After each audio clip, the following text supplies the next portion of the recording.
Hello everyone. In this video I am going to begin the fifth chapter of Krishna, the meeting of Nanda and Vasudeva. Although Krishna was the real son of Vasudeva and Devaki, because of Kamsa's atrocious activities, Vasudeva could not enjoy the birth ceremony of his son. But Nanda Maharaja, the foster father, celebrated the birth ceremony of Krishna very joyfully.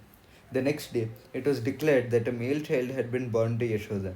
According to Vedic custom, Nanda Maharaja called for learned astrologers and brahmanas to perform the birth ceremony. After the birth of a child, the astrologers calculate the moment of the birth and make a horoscope of the child's future life.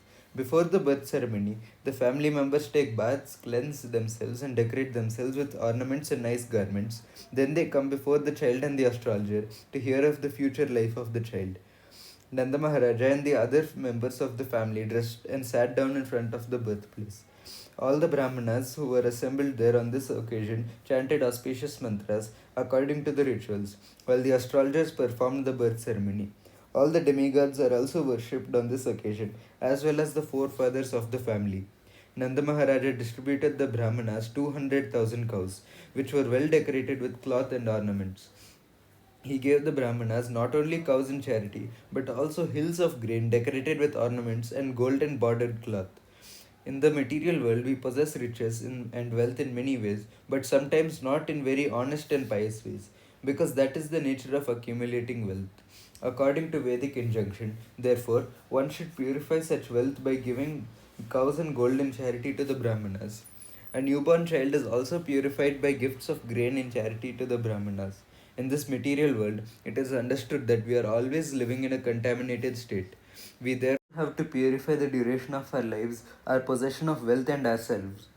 We can purify our duration of life by taking daily bath and cleansing the body inside and outside, accepting the 10 kinds of purificatory processes.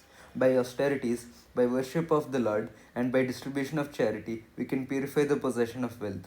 We can purify ourselves by studying the Vedas in order to understand the absolute truth and achieve self realization. It is therefore stated in the Vedic literature that by birth everyone is born a Shudra, that by accepting the purificatory process one becomes twice born, that by studying the Vedas one becomes a Vipra, which is the preliminary qualification of being a Brahmana, and that when perfectly understands the absolute truth he becomes a Brahmana. And when the Brahmana reaches further perfection, he becomes a Vaishnava or a devotee. In Krishna's birth ceremony, all the assembled Brahmanas began to chant different kinds of Vedic mantras to invoke all good fortune for the child. There are different kinds of chanting, known as Suta, Magadha, Vandija, and Virudavali. Along with this chanting of mantras and songs, bugles and kettle drums were sounded outside the house. On this occasion, the joyous vibration could be heard in all the pasturing grounds and all the houses. Within and outside of the houses, there were varieties of artistic paintings done with rice pulp, and scented water was sprinkled everywhere, even on the roads and streets. Ceilings and roofs were decorated with various kinds of flags, festoons, and green leaves. The gates were made of green leaves and flowers. All the cows, bulls, and calves were smeared with a mixture of oil and turmeric and painted with minerals like red oxide, yellow clay, and manganese. They wore garlands of peacock feathers and were covered with nice colored cloths and gold necklaces. Thank you for watching, and I will continue this chapter in the next video.